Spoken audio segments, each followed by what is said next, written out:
Hello, नमस्कार, आदाब। स्वागत है आपका हमारे चैनल पे जिसका नाम है ब्रेन वॉकर्स, जहाँ हम करते हैं पढ़ाई की बात थोड़ी-सी मस्ती के साथ। तो आज हम शुरू करने वाले हैं हमारा नया चैप्टर जो कि है सीबीएसई 10th का second chapter acid, basis and salt.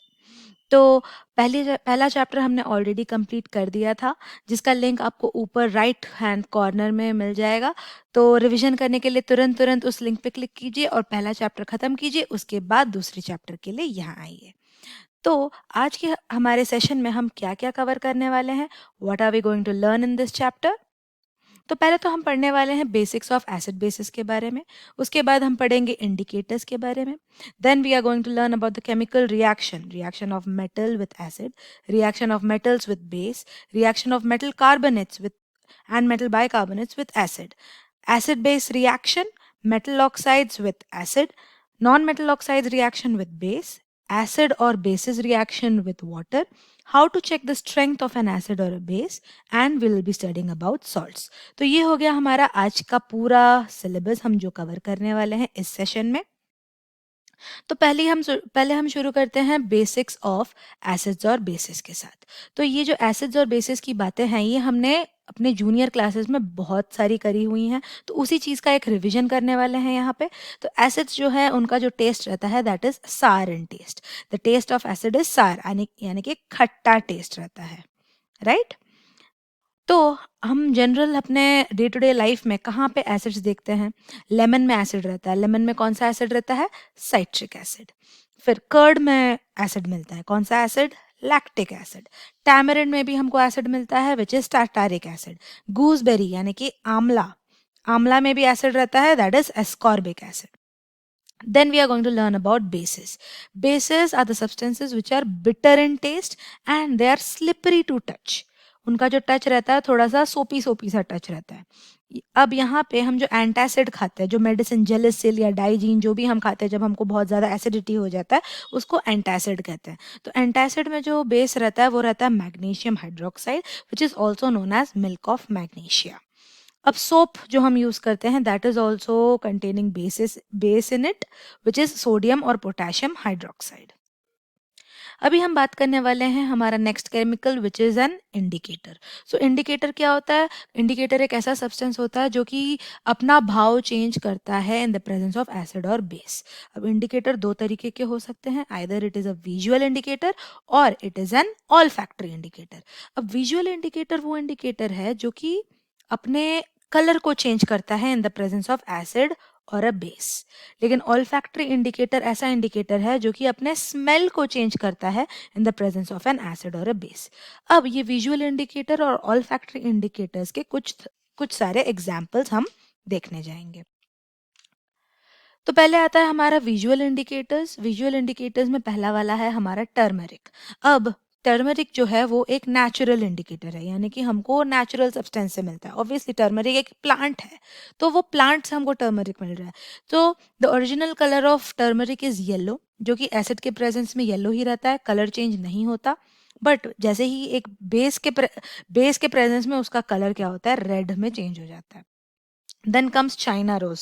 China rose यानी कि हमारा जो हिबिस्कस फ्लावर रहता है उसी को चाइना रोज कहते हैं। तो उसका अगर सोल्यूशन बनाएंगे वो लाइट पिंक कलर का रहेगा, और एसिड के प्रेजेंस में क्या होता है कि वो डार्क पिंक कलर दिखाता है। तो डार्क पिंक कलर को थोड़े से स्टाइल में हम मजेंटा कलर भी कहते हैं। बेस के प्रेजेंस में वही लाइट पिंक कलर क्या होता है? ग्रीन कलर में चेंज हो जाता है। Now we come to litmus solution. अब जो ये लिटमस सोल्यूशन है ये भी नेचुरल सोल्यूशन है, क्योंकि इसको हमने ऑब्टेन किया है लाइकेन से। तो लाइकेन जो है it is a symbiotic relationship between fungus and algae, right? तो ये भी हमारा नेचर से ही आया है, तो इसलिए this is also natural indicator. अब इसका जो कलर रहता है वो पर्पल कलर रहता है। लिटमस सोल्यूशन का कलर इज पर्पल। ये एसिड के प्रेजेंस में रेड कलर में चेंज हो जाता है और बेस के प्रेजेंस में ब्लू कलर में। So this particular indicator is very important, क्योंकि क्वेश्चंस इस पे बहुत ज़्यादा आते हैं। अब ये जो चार इंडिकेटर्स यहाँ पे, सॉरी तीन इंडिकेटर्स जो यहाँ पे लिखे हुए हैं ये नेचुरल इंडिकेटर्स हैं। इसके अलावा और भी इंडिकेटर्स नेचुरल हो सकते हैं, जैसे कि रेड कैबेज हो गया अपना, ये भी नेचुरल इंडिकेटर है। बीट रूट हो गया अपना, ये भी नेचुरल इंडिकेटर है। अभी The fourth one that I have written over here, which is the phenolphthalein. Phenolphthalein is colorless. अब एसिड के प्रेजेंस में वो कलरलेस ही रहता है, कोई कलर चेंज नहीं दिखता, बट बेस के प्रेजेंस में इट बिकम्स पिंक। दूसरा वाला है मिथाइल ऑरेंज। अब मिथाइल ऑरेंज ऑब्वियसली दिख ही रहा है कि इसका कलर ऑरेंज ही है। अब एसिड के प्रेजेंस में ये रेड हो जाता है और बेस के प्रेजेंस में येलो हो जाता है। अब ये जो दोनों हैं ये सिंथेटिक इंडिकेटर्स हैं। सिंथेटिक यानी इनको हमने लैब में तैयार किया है, राइट? ये नेचर में हमको नहीं मिलेंगे। तो ये हो गए हमारे विजुअल इंडिकेटर्स। अब बात करते हैं हमारे ऑल्फैक्टरी इंडिकेटर्स के बारे में।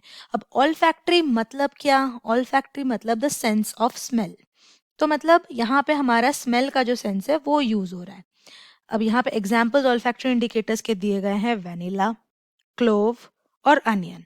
ऑलराइट, तो इनका अगर हम देखें, अनियन हो या क्लोव हो या वेनिला हो, इनका एक स्पेसिफिक स्मेल है। वनीला और क्लोव का तो अच्छा स्मेल है, अनियन का बड़ा ही सड़ा हुआ स्मेल होता है, बट जो भी है इनका एक स्पेसिफिक स्मेल है।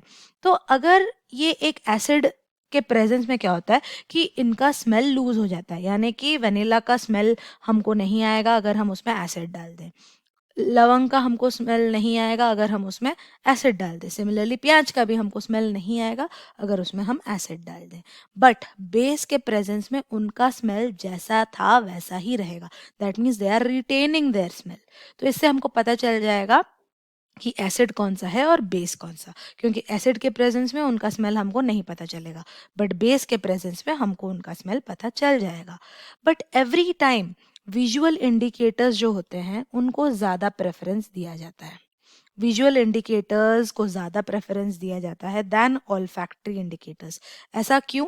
क्योंकि ऑल्फैक्टरी इंडिकेटर्स में हमको स्मेल करना रहता है, और स्मेल करते टाइम क्या होता है कि एसिड और बेस जो रहते हैं, कुछ कुछ एसिड और बेसेस फ्यूम्स के फॉर्म में भी आ जाते हैं, उसके ऊपर उसका फ्यूम्स रहता है। तो स्मेल करते time it might corrode our nose, nose का जो स्किन है उसको करोड कर सकता है। इसलिए स्मेल से अच्छा है कि हम दूर से ही अपने आंखों से देख ले कि वो कैसा कलर चेंज दिखा रहा है। नेक्स्ट हम आएंगे हमारे केमिकल रिएक्शन में। जो फर्स्ट वाला केमिकल रिएक्शन है, it is the reaction of metals with acid. तो जनरली हम क्या लिखेंगे कि जब भी कोई एसिड किसी मेटल के साथ रिएक्ट कर रहा है तो प्रोडक्ट में हमको एक सॉल्ट मिलता है और हाइड्रोजन गैस मिलता है। ये जो सॉल्ट रहता है ये एक मेटल सॉल्ट रहता है, राइट? तो acid plus metal gives rise to metal salt plus hydrogen, right? अभी पता कैसे चलेगा कि एक्चुअली हाइड्रोजन गैस ही रिलीज हुआ है इस रिएक्शन में? How to know if hydrogen gas is produced? तो जैसे कि जिस भी टेस्ट ट्यूब में हमने एसिड और मेटल का रिएक्शन किया, उसी टेस्ट ट्यूब को क्या करेंगे, थंब से कवर कर लेंगे ऊपर। तो क्या होगा कि जो भी गैस निकल रहा है यहाँ से वो जमा हो जाएगा, और जैसे ही जमा होता है थोड़ी देर बाद हम क्या करेंगे, एक जला हुआ मैच स्टिक लाएंगे। तो मैच स्टिक लाने के बाद हम जब थंब को रिमूव करते हैं, रिमूव करने पे क्या होगा, एक पॉप साउंड आएगा। पॉप साउंड यानी ऐसा एक ऐसा टाइप का साउंड आएगा, करके साउंड आएगा। तो ये जो साउंड होता है इससे हमको पता चल जाता है कि जो गैस रिलीज हुआ है इस रिएक्शन में, that is nothing but it is hydrogen gas.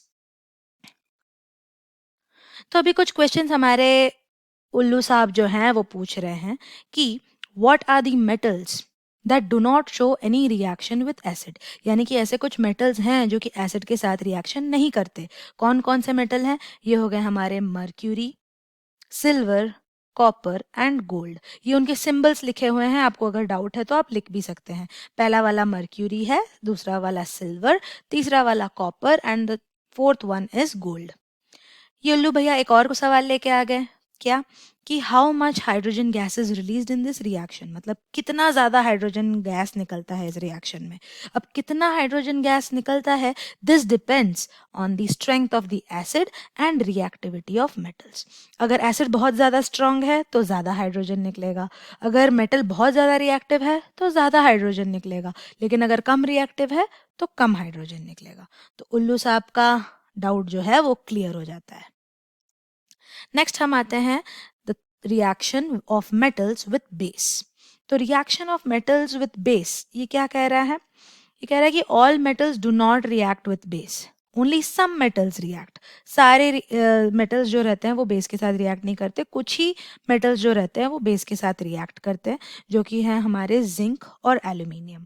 तो यहाँ पे हम एक रिएक्शन देख लेते हैं कि NaOH जो कि एक बेस है, सोडियम हाइड्रोक्साइड, इसका रिएक्शन देखेंगे जिंक के साथ। जिंक मेटल है, तो यहाँ पे जो हमारा कंपाउंड फॉर्म होता है that is sodium zincate Na2ZnO2, और उसके साथ हमारा हाइड्रोजन गैस इवॉल्व होता है। ये पर्टिकुलर कंपाउंड जो फॉर्म हुआ इसका नाम है सोडियम जिंकेट। तो ये हो गया reaction of base with zinc. तो सारे मेटल्स जो हैं वो बेस के साथ रिएक्शन नहीं करते, ओनली सम मेटल्स डू। उनमें से एक मेटल का रिएक्शन हमने यहाँ पे देखा, और दूसरा मेटल है हमारा एल्यूमिनियम।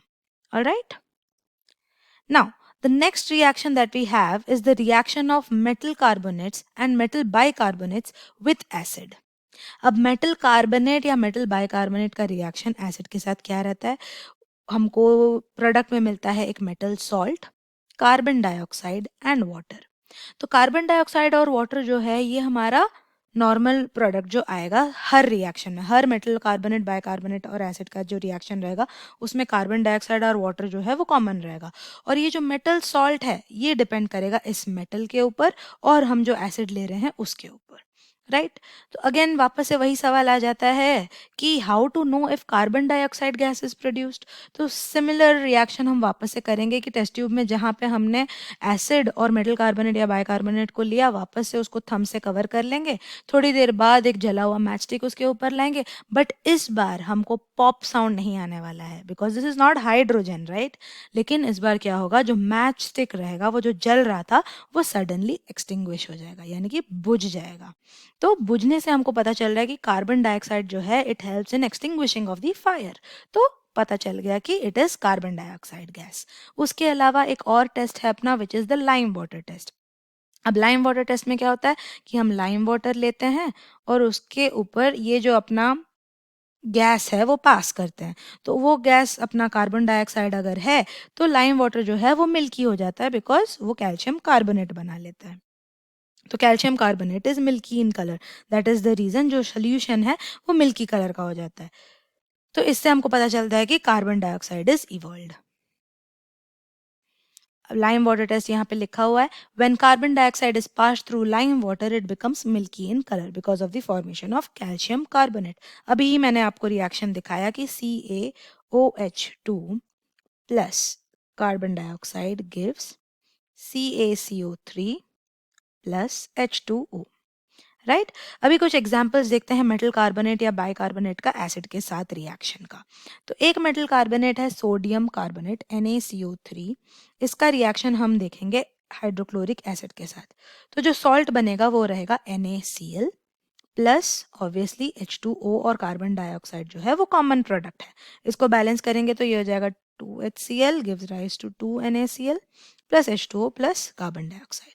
अभी लेंगे हम metal bicarbonate, same metal sodium but bicarbonate, bicarbonate यानी कि हाइड्रोजन कार्बोनेट। तो NaHCO3 प्लस HCl, इसका रिएक्शन करेंगे तो सेम सॉल्ट निकलेगा विच इज NaCl, उसके साथ हमारे कॉमन प्रोडक्ट्स जो हैं carbon dioxide and water. Alright, so ये हो गया हमारा एक एग्जाम्पल जिसमें हम दिखा रहे हैं metal carbonate and metal bicarbonate का reaction with an acid to get a metal salt, water and carbon dioxide as the product. Next हमारा आता है एसिड एंड बेस रिएक्शन। अब एसिड और बेस का जो रिएक्शन है उसको हम न्यूट्रलाइजेशन रिएक्शन बोलते हैं। न्यूट्रलाइजेशन में रिएक्शन में क्या प्रोडक्ट मिलता है हमको, सॉल्ट एंड वाटर। तो वाटर तो जो है वो एक कॉमन प्रोडक्ट है, सॉल्ट डिपेंड करता है what is the type of acid और base we are using. Alright, तो न्यूट्रलाइजेशन रिएक्शन में क्या होता है कि बहुत ज़्यादा हीट इवॉल्व होता है। तो that is the reason these kind of reactions are exothermic reaction. Exothermic माने a lot of heat is evolved in this reaction. तो इसका भी एक एग्जाम्पल देख लेते हैं। एसिड हो गया हमारा हाइड्रोक्लोरिक एसिड और एक बेस ले लेते हैं NaOH। अब जो प्रोडक्ट निकलेगा उसमें क्या रहेगा, बेस का कटायन, एसिड का एनायन NaCl और उसके साथ H2O which is the common product. So this is an example of neutralization reaction. The fifth kind of reaction is reaction of metal oxides with acid. अब पहली बात हमको ये पता रहना चाहिए कि मेटल ऑक्साइड जो है that is basic in nature. यानी कि अगर हम मेटल ऑक्साइड लेते हैं और उसको वाटर के साथ मिक्स कर लेते हैं तो लिटमस पेपर जो रहता है वो रेड लिटमस को ब्लू में चेंज कर देगा। यानी this proves that metal oxides are base, right. And since metal oxides are basic in nature they only show reaction with acids. तो एक जो बेस रहता है वो एसिड के साथ ही रिएक्शन शो करेगा ना, और जब बेस और एसिड रिएक्ट करते हैं तो क्या बनाते हैं प्रोडक्ट में? Salt and water. So here when we react a metal oxide with an acid we get salt and water as the product। इसका एक एग्जाम्पल देख लेते हैं। Copper oxide which is a metal oxide, इसका reaction हम कर रहे हैं हाइड्रोक्लोरिक एसिड के साथ। तो जो सॉल्ट आएगा वो रहेगा copper chloride CuCl2 plus water is the product. इसको हम बैलेंस कर लेंगे, CuO plus 2HCl gives rise to CuCl2 plus H2O। तो ये हो गया हमारा एक example of a reaction with metal oxide with acid. Next reaction है हमारा the reaction of non metallic oxide with base. तो ऑब्वियसली मेटल ऑक्साइड अगर बेसिक है नेचर में तो नॉन मेटल ऑक्साइड जो है वो हो गए हमारे एसिडिक इन नेचर। यानी कि इसको हम जब डिसॉल्व करेंगे वाटर में और ब्लू लिटमस पेपर उसके साथ रिएक्ट करेंगे तो वो ब्लू लिटमस पेपर चेंज हो जाएगा रेड कलर में। अब क्योंकि नॉन मेटल ऑक्साइड्स एसिडिक हैं they will only show reaction with bases to give salt and water as product. तो यहाँ पे हो गया non metal oxides plus base gives rise to salt and water. इसका एग्जाम्पल देख लेंगे।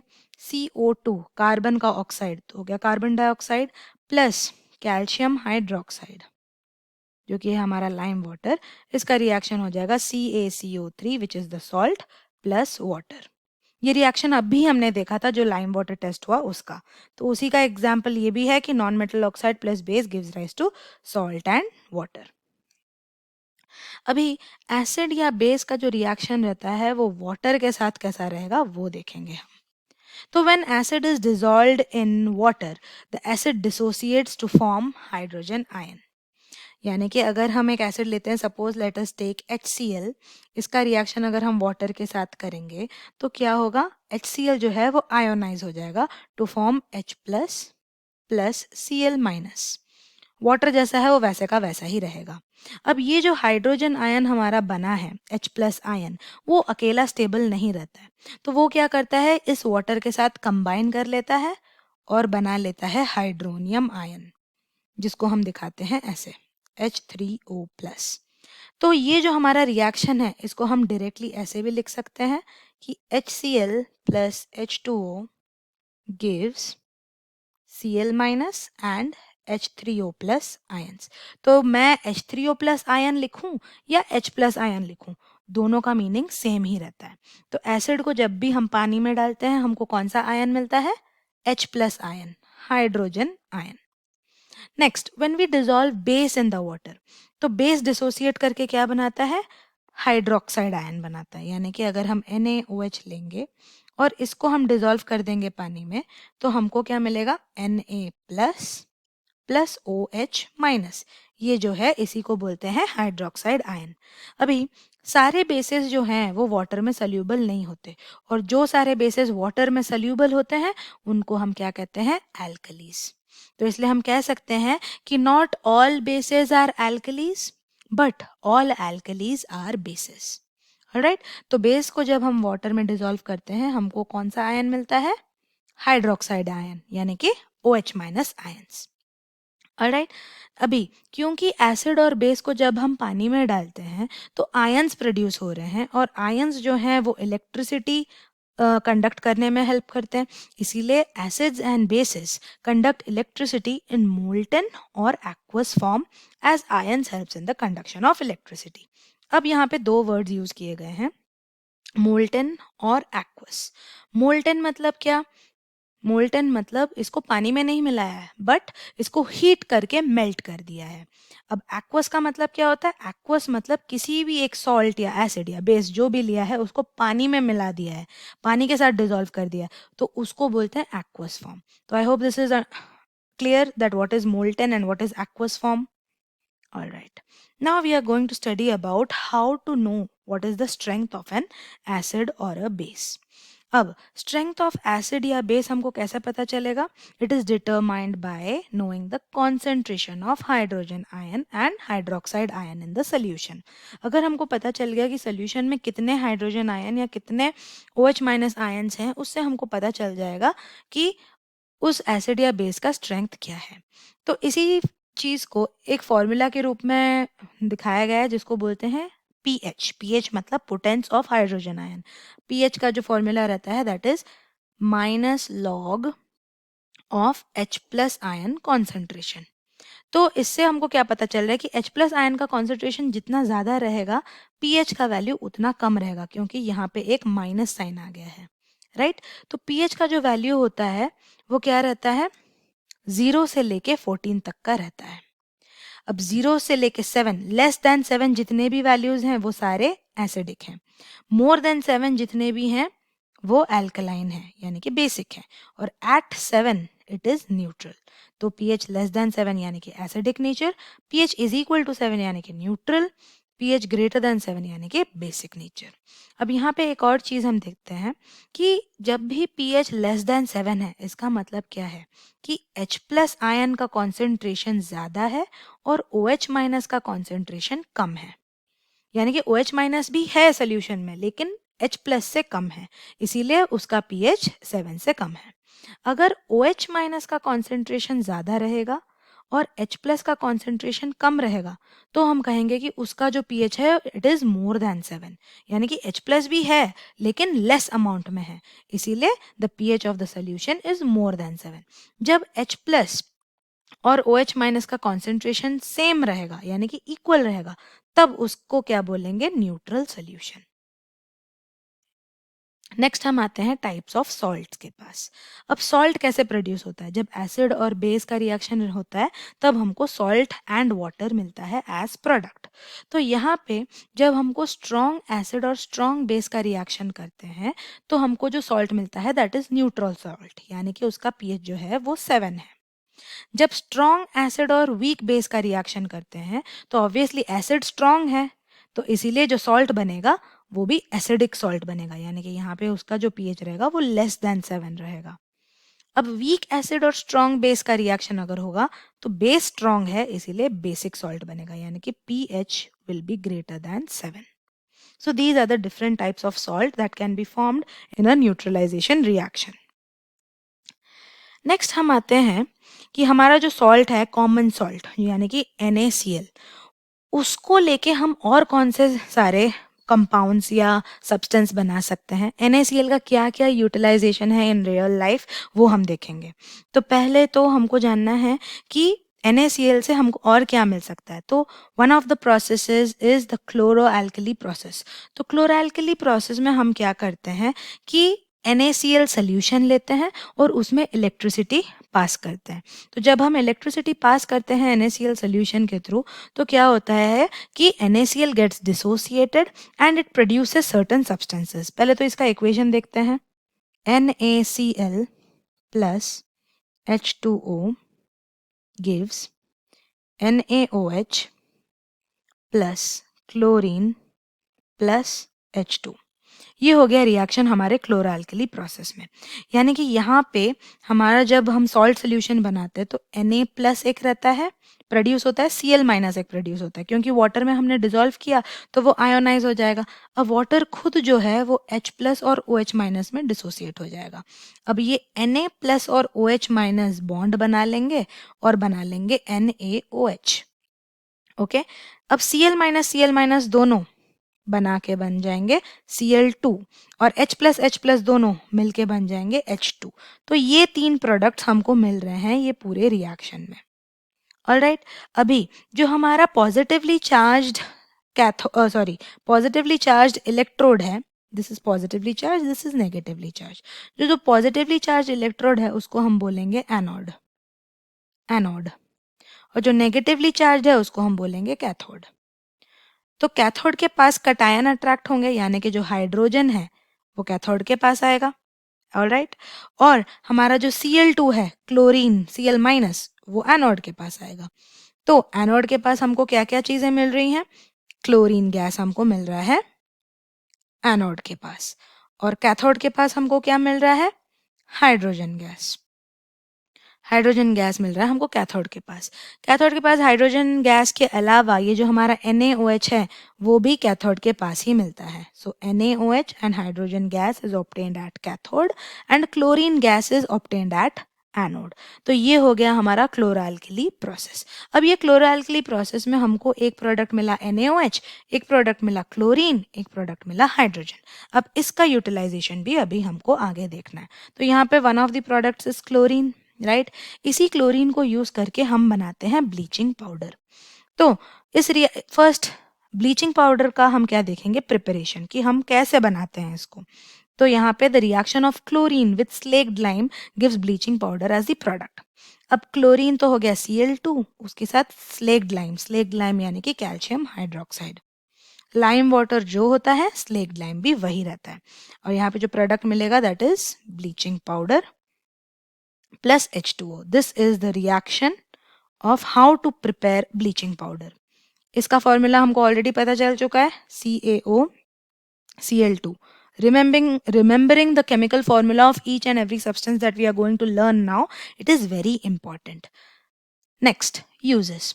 सो ब्लीचिंग पाउडर को ऑब्वियसली कहाँ कहाँ यूज़ किया जाएगा? For bleaching of cotton and linen in textile industry. Bleaching मतलब वाइट कर देना, वाइट करने के बाद उसको डाई करने में ईजी रहता है। So bleaching powder is use for bleaching the cotton and linen in textile industries. फिर आ गया हमारा it is use as oxidising agent in many chemical industries, because उसका फॉर्मूला क्या है? CaOCl2, तो उसमें एक O रहता है, so it is use as a oxidising agent. And it is also used to make drinking water free from germs.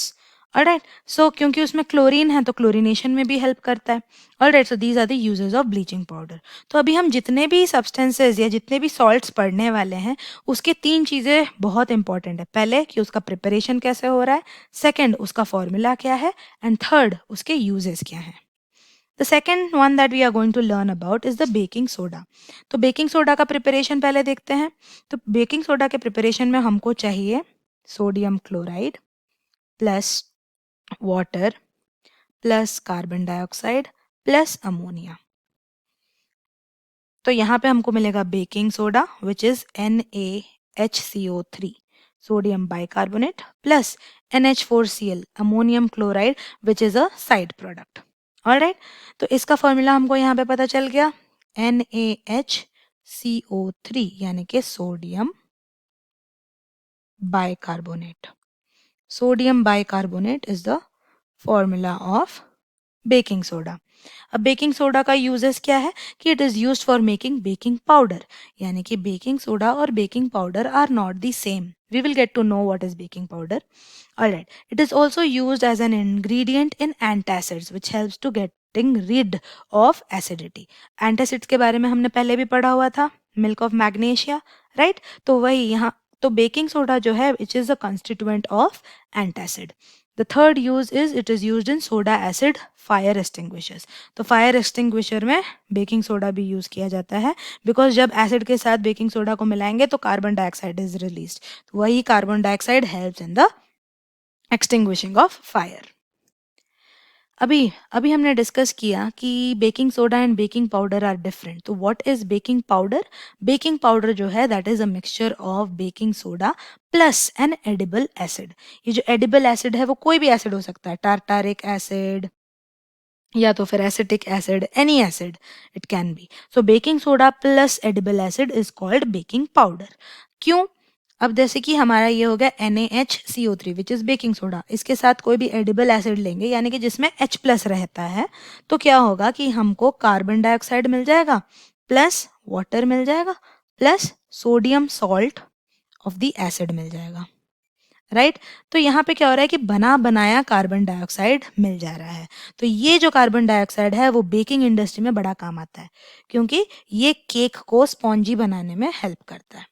तो baking powder will be obviously more effective than baking soda, because इसमें carbon dioxide बना बनाया है। Next हम आते हैं washing soda में। Washing soda का प्रिपरेशन क्या है कि पहले हम बेकिंग सोडा लेंगे NaHCO3, इसको हम हीट करेंगे। इसको अगर हम हीट करेंगे तो हमको मिलेगा sodium carbonate plus H2O plus CO2। Alright. तो इसको हीट करने में हमको जो ये सोडियम कार्बोनेट मिला, इस सोडियम कार्बोनेट को हम वाटर के साथ रिएक्ट करेंगे, 10 मॉलिक्यूल्स ऑफ वाटर के साथ रिएक्ट करेंगे, तो हमको कुछ ऐसा कंपाउंड मिलेगा, Na2CO3 dot 10H2O। Alright, and this particular thing is the washing soda. Alright, तो हमको क्या पता चला कि वॉशिंग सोडा का जो फॉर्मूला है that is Na2CO3 dot 10H2O। ये जो 10H2O है इसको बोलते हैं वाटर ऑफ क्रिस्टलाइजेशन। इसके बारे में हम डिटेल में थोड़ी देर बाद पढ़ेंगे, वाटर ऑफ क्रिस्टलाइजेशन। अभी हम देखते हैं वॉशिंग सोडा के uses. So it is used in glass, soap and paper industry. It is used for manufacture of sodium compounds like borax. It is used as cleaning agents for domestic purpose. Obviously it is washing soda, so cleaning agent के जैसे use किया जाता है. And the most important one is that it is used for removing the permanent hardness of water. तो जो permanent hardness of water होता है वो किस वजह से होता है? वाटर में बहुत सारे जब सॉल्ट्स होते हैं, कैल्शियम मैग्नीशियम सॉल्ट्स होते हैं, तो उसको बोलते हैं हार्डनेस ऑफ वाटर। यानी कि वाटर में बहुत सारे सॉल्ट्स हैं, अगर उसके प्रेजेंस में हम कपड़ा धोते हैं या फिर सोप यूज करते हैं तो क्या होता है कि ये हमारे कपड़े में कुछ प्रेसिपिटेट जैसा बन जाता है, यानी कि स्कम जैसा बन जाता है। तो उस परमानेंट हार्डनेस को हमको रिमूव करना है सो दैट हमारे कपड़े को ज़्यादा अच्छे से धुलें। तो उसके लिए हम वॉशिंग सोडा यूज करते हैं। So washing soda is use to remove the permanent hardness of water. Last but not least is the plaster of Paris. तो प्लास्टर ऑफ पेरिस का जो प्रिपरेशन है it is prepared from gypsum. Gypsum को अगर heat करेंगे तो बन जाएगा हमारा प्लास्टर ऑफ पेरिस। तो plaster of Paris is CaSO4.2H2O। इसको हम हीट करेंगे एट 373 केल्विन, तो हमको मिल जाएगा CaSO4 डॉट हाफ H2O। तो ऑब्वियसली यहाँ पे 3/2H2O बाहर निकल आएगा। तो ये जो है ये प्लास्टर ऑफ पेरिस है और ये जो है ये जिप्सम है। ऑलराइट, तो जिप्सम को हीट करेंगे तो प्लास्टर ऑफ पेरिस निकल आएगा। तो फॉर्मूला हमको पता चल गया, CaSO4 calcium sulphate dot half H2O। Hemihydrate बोलते हैं इसको, hemihydrate. Alright, this is the formula of plaster of Paris. इसका यूज देखते हैं। It is use for supporting fractured bones in the right place. तो जब फ्रैक्चर हो जाता है बोन का तो प्लास्टर लगाते हैं ना, तो वो प्लास्टर जो रहता है वो यही रहता है, plaster of Paris. It is use for decoration of ceiling for making the surface smooth. तो अब जो फॉल सीलिंग लगाते हैं या सीलिंग पे कुछ डिज़ाइन बनाते हैं तो वो जो डिज़ाइन बनाते हैं that is done by using plaster of Paris. Next, it is also use for making toys. तो ये हो गया प्लास्टर ऑफ पेरिस के बारे में। फाइनली हम आ गए हमारे टॉपिक वाटर ऑफ क्रिस्टलाइजेशन के पास। अब वाटर ऑफ क्रिस्टलाइजेशन क्या होता है? It is the fixed number of water molecules that is present in one formula unit of the salt. यानी कि यहाँ पे एग्जाम्पल जैसे दिया हुआ है कि copper sulphate has 5 water of crystallisation, यानी कि कॉपर सल्फेट का फॉर्मूला इज CuSO4.5H2O। यानी कि कॉपर सल्फेट जो है वो ऐसा रहता है, इसके चारों तरफ 5 वाटर मॉलिक्यूल्स ऐसे ही मंडराते रहते हैं। तो एक यूनिट ऑफ कॉपर सल्फेट के चारों ओर 5 पानी के मॉलिक्यूल्स ऐसे ही मंडराते रहते हैं, जिसको हम वाटर ऑफ क्रिस्टलाइजेशन कहते हैं। अब इसी वाटर ऑफ क्रिस्टलाइजेशन के वजह से सॉल्ट का जो है कलर दिखता है, जैसे कि कॉपर सल्फेट का कलर जो रहता है that is blue in colour. अब इसको अगर हीट कर देंगे, हीट कर देने से क्या होगा, वाटर ऑफ क्रिस्टलाइजेशन निकल जाता है। निकल जाने पर क्या होगा कि ये पर्टिकुलर सॉल्ट जो है अभी उसका कलर लूज हो जाएगा and it will become white in color. So salts have their color due to the water of crystallization. If water of crystallization is removed, the salt loses its colors. अभी हम देखते हैं कि NCERT के chapter के अंदर जो इन text questions हैं उनको थोड़ा सॉल्व करते हैं। So the first question is, why should curd and sour substances not be kept in brass and copper vessel? अब ये ब्रास और कॉपर वेसल्स जो है वो मेटल है, और कर्ड या एनी सार सब्सटेंस जो है वो एसिड है। तो curd contains an acid which is known as lactic acid. अब ये जो एसिड है ये मेटल के साथ रिएक्ट करता है और कुछ तो सॉल्ट बनाएगा और हाइड्रोजन गैस रिलीज करेगा। अब ये जो सॉल्ट है ये टॉक्सिक भी हो सकता है, तो अभी अगर इस कर्ड को हम खाएंगे तो obviously we will also get poisoned. That is the reason curd should not be stored in copper vessels. तो second question, while diluting an acid, sorry ये एसिड रहेगा, acid should be added to the water और water should be added to the acid. यानी कि पानी में acid को डालें या एसिड में पानी को डालें, तो always what you should do is acid should be added to the water. क्योंकि हमारा जो वाटर है, वाटर और एसिड का जो रिएक्शन है वो बड़ा ही एक्सोथर्मिक रिएक्शन है, उसमें क्या होता है बहुत एनर्जी रिलीज होता है। तो ये जो हीट है ये वाटर मॉलिक्यूल्स एब्जॉर्ब कर सकते हैं। लेकिन अगर सोचो कि हमने एसिड लिया और इसमें पानी डाला, तो क्या हो जाएगा, बहुत हीट प्रोड्यूस होगा और ब्लास्ट हो जाएगा। Alright, so if water is acid added to the acid, the heat generated will cause the mixture to splash and cause burns. Alright, that is why always add acid to the water. वो भी drop wise. You should not just add it तुरंत तुरंत add नहीं करना है, नहीं तो blast वैसे भी हो जाएगा। तो इसीलिए हमको ऐड करना है ड्रॉप वाइज, धीरे धीरे।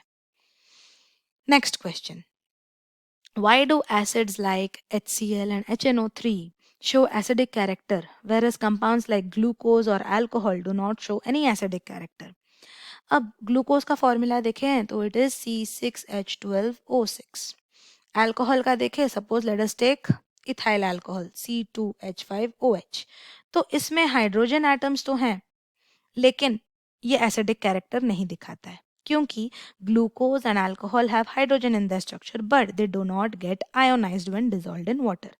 पानी में जब डिसॉल्व करते हैं तो वो आयोनाइज नहीं होते। आयोनाइज नहीं होते मतलब H प्लस आयंस नहीं निकलते उसमें से। C6H12O6 वैसे ही रहता है। इसका एक और एग्जाम्पल देखते हैं। Let us suppose CH3COOH। अब ये एक एसिड है, इसको आयोनाइज करेंगे तो हमको मिलेगा CH3COO minus plus H plus, यानी कि 4 हाइड्रोजन एटम्स हैं इसके अंदर, लेकिन सिर्फ ये आयोनाइज होता है, ये आयोनाइज नहीं होता। यानी कि एक ही कंपाउंड में अगर भी हाइड्रोजन है तो ज़रूरी नहीं है कि वो आयोनाइजेबल हाइड्रोजन है। यहाँ पे 4 हाइड्रोजन होते हुए सिर्फ एक ही हाइड्रोजन आयोनाइज हो रहा है, बाकी के 3 वैसे के वैसे ही हैं, मॉलिक्यूलर फॉर्म में ही हैं। तो वैसे ही ग्लूकोज और इथाइल अल्कोहल में हाइड्रोजन होते हुए भी वो आयोनाइज नहीं होते, hence they do not show acidic character. Next, why does dry HCl gas does not change the colour of dry litmus paper. अब यहाँ पे हमको पता है कि हाइड्रोक्लोरिक एसिड जो है वो पानी के प्रेजेंस में ही H प्लस और Cl माइनस प्रोड्यूस करता है, और इसी H प्लस के वजह से एक एसिड को अपना एसिडिक कैरेक्टर मिलता है। राइट, तो यहाँ पे जो HCl है वो भी ड्राई है और जो लिटमस पेपर है वो भी ड्राई है। तो since there are no ions formed, कोई भी आयन फॉर्म ही नहीं हुआ, वाटर के प्रेजेंस में ही आयन फॉर्म होगा, right. So the HCl does not show any acidic character, so the colour of the litmus does not change. Next, what is an alkali. अभी हमने डिस्कस किया कि all alkalis are bases but all bases are not alkalis. So the bases that can be dissolved in water completely are called alkali. Example NaOH, completely dissolve हो जाता है। Calcium hydroxide, जितने भी hydroxide रहते हैं maximum हमारे alkali metals या alkaline earth metals के, वो सारे एल्कली ही रहते हैं। Next, what is brine. Brine यानी कि NaCl सोल्यूशन, aqueous NaCl को बोलते हैं brine. So when sodium chloride is dissolved in water, that solution is called brine solution. Next, why POP should be kept in airtight container.